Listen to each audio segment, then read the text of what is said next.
Салам алейкум. Прежде чем приступить к своему докладу, я хотел бы напомнить, что сегодня утром уважаемый профессор Шваб говорил о четвертой технической революции. Кстати, об этом говорил в своих исследованиях и ученый математик Кондратьев ровно 150 лет назад. И он предполагал, что на смену парового двигателя придет двигатель внутреннего сгорания, на смену придут компьютеры. И вот мы стоим на пороге новой технологической эры, нанотехнологий на базе солнечной и атомной энергии. Но он не осмелился заглядывать дальше, что же будет после новой технологической эры. Но слушая сегодня оконченную симфонию Бетховена, ровно после 200 лет, когда уважаемый господин Гергавей позволил нам его послушать, законченную с помощью искусственного интеллекта, я наконец понял, что ответить на все вызовы будущего смогут наша молодежь, высокообразованная, высокоинтеллектуальная, которая умеет разговаривать на «ты» с компьютером и дружит с искусственным интеллектом.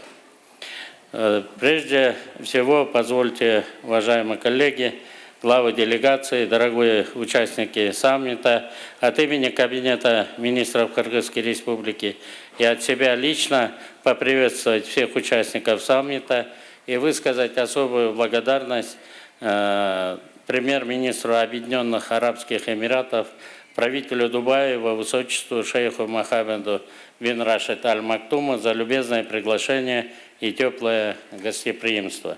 Позвольте выразить теплые слова приветствия участникам данной панельной сессии от имени президента Кыргызской Республики Джапарова Садыра Нургоджоевича. Также хочу выразить слова признательности в адрес идейного вдохновителя и председателя Всемирного саммита правительств, его превосходительства господина Мохаммеда бин Абдулла Аль-Гергавей за превосходную подготовку сегодняшнего мероприятия. Дубайский Всемирный правительственный саммит, уже оформившийся бренд, знак интеллектуального качества, если можно так сказать. Ситуация постоянно меняется. Друг может стать врагом, а враг – другом. Жизнь непостоянна и меняется как погода или самочувствие. Мы должны быть готовы к идущим к нам изменениям. Это одна из известных цитат шейха Заеда бин Султан Аль-Нахаян, которая могла бы стать постоянной смысловой формулой, девизом каждого всемирного правительственного саммита. Но сегодня она особенно актуальна, особенно в свете увеличения количества конфликтных зон, в том числе и потенциальных. Все чаще в самых разных местах и часто в неожиданных формах проявляют себя последствия климатических изменений, рушатся, казалось бы, устойчивые институты и связи, старые формы мышления не справляются с новыми вызовами. Плотность событий в последнее время настолько высока, что мы просто физически не успеваем их спрогнозировать и осмыслить. Тем ценнее наши дискурсы в рамках Всемирного правительственного саммита и на его полях. Очевидно, что относительно стабильное состояние системы мироустройства или индустриальная фаза его развития себя уже исчерпала. Мы переходим к другой фазе. И этот переход, естественно, сопровождается масштабными экономическим и геополитическим кризисом. Мир трясет. Глобальный энергетический кризис, повсеместная инфляция буквально бьет рекорды. Замедление второй экономики мира Китая, что стало неожиданным для многих, а также замедление США и Европы. И этот тревожный перечень вызовов можно продолжать практически бесконечно. Большинство аналитиков дают совсем неутешительные прогнозы на 2023 год, отмечая высокую вероятность глобальной рецессии. В этом контексте обсуждение возможных сценариев будущего и механизма формирования правительств будущего приобретает особый смысл.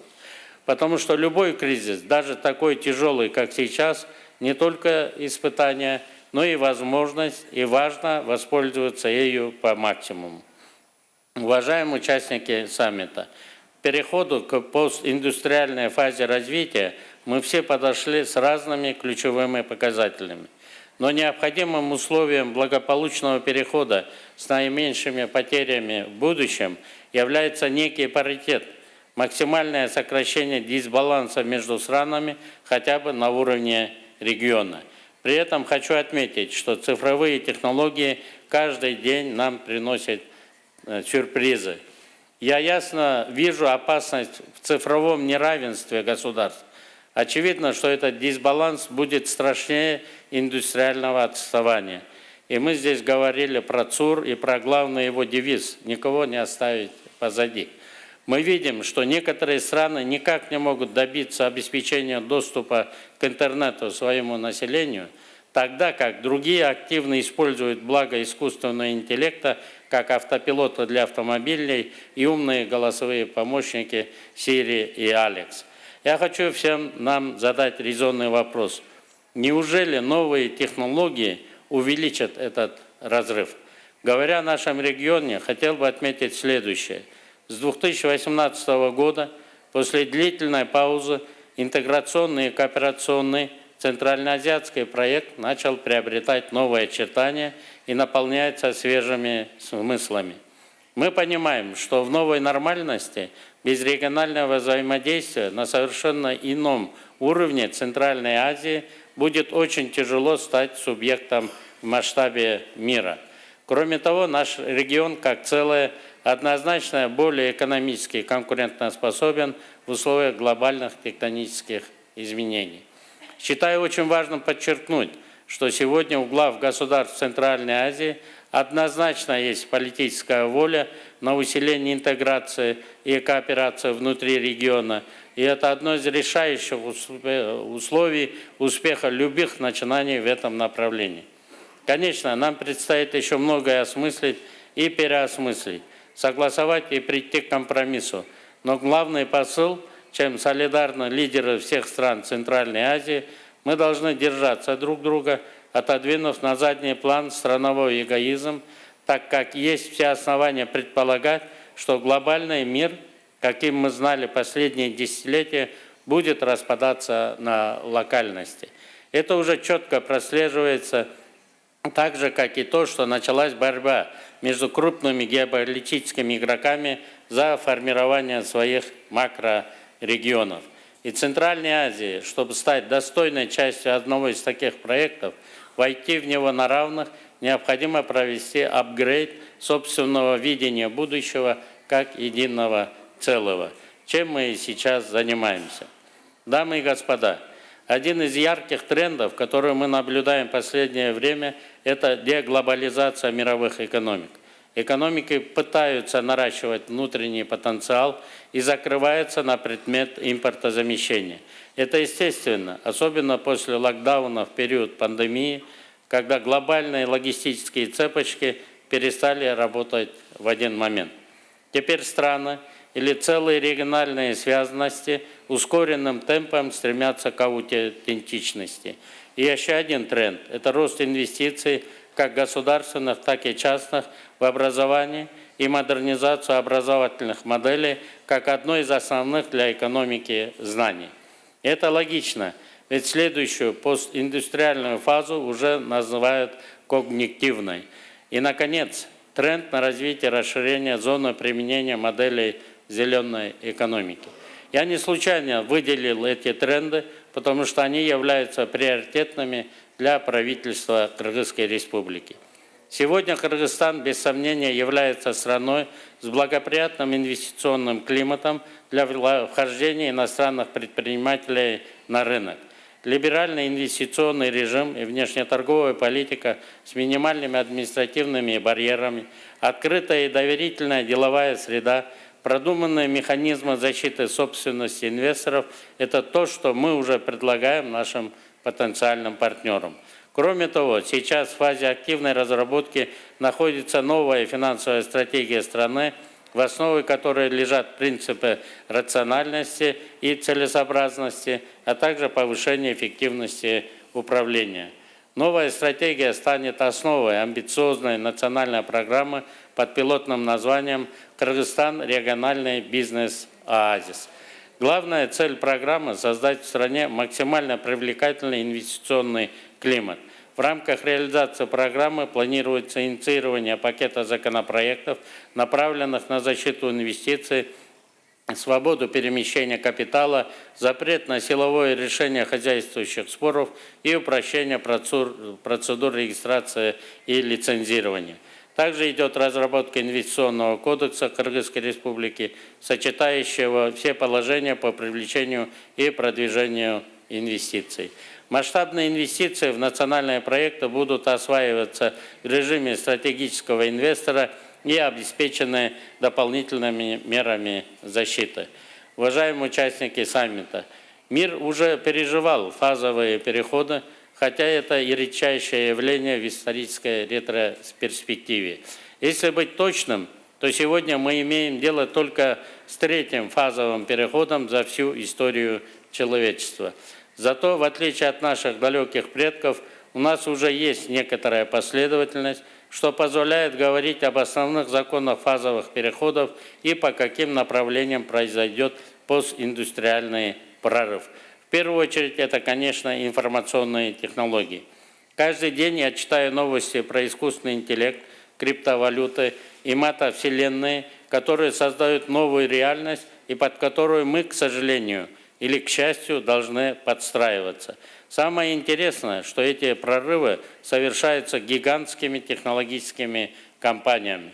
Ирония заключается в том, что исторически правительства не признавали их субъектами международных отношений, а сейчас мы не можем добиться их признания. Мы полагали, что искусственный интеллект должен был заменить рутинные задачи, но, к нашему удивлению, он вытесняет креативность, хотя известный чат GPT сам этого отрицает. Кому верить? Цифровая валюта, которая грозит заменить банковскую систему, новая монетарная реальность – это новая цифровая реальность. Прекрасный мир этому здесь, в Дубае, за криптовалюту уже можно купить недвижимость. По всей вероятности, прорыв будет заключаться в появлении новых технологий, управления познанием, обучением, здоровьем, временем, новых бизнес-моделей и общественных отношений. И, конечно, другая жизнь ключевых индустриальных технологий – это транспорта и энергетики. Еще одно направление – это идейный прорыв. Здесь, осмелюсь предположить, нас ждут два процесса. Появление новых идеологий, скорее всего, связанных с высочайшим уровнем толерантности, что позволит ее носителям жить в разных средах, не теряя собственной идентичности и возрождения. Или второе дыхание привычных традиционных идеологий коммунизма и либерализма. Социальный прорыв.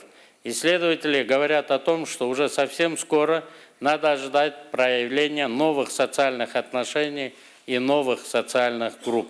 Какие они будут, можно только предполагать. Но, скорее всего, новые социальные классы будут традиционно основаны на отношении к средствам производства. И, наконец, управленческий прорыв. По опыту предыдущих переходов можно говорить, что новые управленческие системы возникали в ответ на технологические, идейные и социальные прорывы. Возможно, и в этот раз будет так же. Но очевидно, что в новом мире большую роль будут играть сетевые организованности. Уважаемые участники саммита, фазовый переход мне представляется как столкновение изученного и освоенного до мельчайших подробностей прошлого с пока еще неизвестным будущим. И то, что на уровне некоторых правительств и систем могут быть предприняты попытки реанимировать прошлое, вдохнуть в него жизнь, вернуться к нему, вполне психологически объяснимо, поскольку трудно расстаться с тем, что тебе дорого и где тебе было хорошо. Хочу привести пример из нашей повседневной жизни. У кыргызов, наверное, как и у всех кочевых народов, есть древняя традиция джертыш, иллюстрирующая, на мой взгляд, оптимальный подход перехода от старого к новому, когда одежду умершего, уважаемого, успешного человека, долгожителя разрывали на куски и раздавали женщинам, чтобы они потом использовали их при шитье одежды, одеял в стиле курак, то есть как лоскутное одеяло. Этим примером я просто хотел отметить прагматичность кочевых народов, которые через тысячелетия перенесли свои традиции, обычаи и сохранили способность учиться новому. Таким образом, кут, благодать, накопленная на протяжении всей жизни покойного, оставалась в роду, передаваясь через новые изделия, сшитые в стиле курак, как можно большему числу людей. Такое лоскутное одеяло всегда уникально. В нем есть и старые кусочки ткани, носители благодати, и новые, которые только предстоит наполниться особой энергией. Уважаемые участники саммита, дамы и господа, в заключение хочу процитировать уважаемого вице-президента Объединенных Арабских Эмиратов, правителя Дубая, его высочества шейха Мохаммеда бин Рашида Аль-Мактума, за короткое время построившего практически на песке красивейший город-оазис, которым мы не устаем восхищаться. Мы всегда должны быть практичными, реалистичными и оптимистичными. С этим невозможно не согласиться.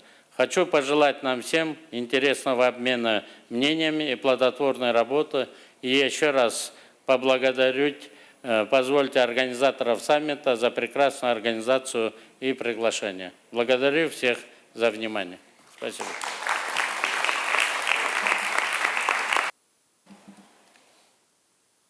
Спасибо, ваше превосходительство.